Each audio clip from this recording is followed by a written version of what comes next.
Hello everyone, তো কেমন আছো তোমরা সবাই? আশা করি তোমরা সবাই খুব ভালো আছো। আজকে হচ্ছে প্রথমা, আর আমরা যাবো আজকে শ্রীভূমি দেখতে। তোমাদেরকে সব কিছু দেখাবো, কেমন ভিড় হয়েছে, কেমন লাইটিং হয়েছে, কেমন প্যান্ডেল হয়েছে। আর আজকে একটু বৃষ্টিও পড়ছে, তো দেখি কেমন ভিড় হয়। এই হচ্ছে শ্রীভূমির লাইটিংগুলো কিন্তু সাউথ ইন্ডিয়ান স্টাইলেই করা হয়েছে। তো তোমাদের বলে রাখি, শ্রীভূমির প্যান্ডেল দেখতে গিয়ে আমরা একটুও ভিড় পাইনি।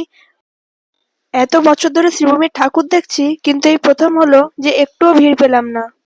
যেহেতু এবছর শ্রীভূমির থিম তিরুপতি বালাজি টেম্পল, তাই শ্রীভূমির লাইটিংগুলো কিন্তু এবছর একটু দাক্ষিণাত্যের দেবদেবীর আদলেই বানানো হয়েছে। এর আগের বছরেও আমরা শ্রীভূমির প্যান্ডেল দেখতে এসেছিলাম প্রথমার দিন, কিন্তু সেদিন ভয়ঙ্কর ভিড় ছিল। এবছর কিছুই ভিড় নেই, হয়তো বৃষ্টির জন্য মানুষজন দেখতে আসেনি।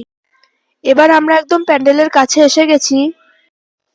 এবার তোমরা গিয়ে একটু ভিড় দেখতে পাবে, কিন্তু যেই ভিড়ের জন্য আমরা শ্রীভূমিকে চিনে থাকি, সেই ভিড়ের কাছে এই ভিড় কিছুই নয়। এবার আমরা আস্তে আস্তে প্যান্ডেলের ভেতরে ঢুকবো। আমি তোমাদের জুম করে দেখানোর চেষ্টা করছি। এবছর দুর্গা প্রতিমার মুকুটও কিন্তু একটু আলাদা বানানো হয়েছে।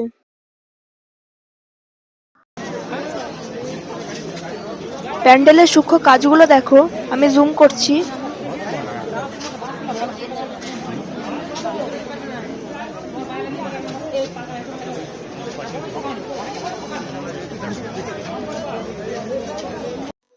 এবার আমরা আস্তে আস্তে দুর্গা প্রতিমার দিকে এগিয়ে যাচ্ছি।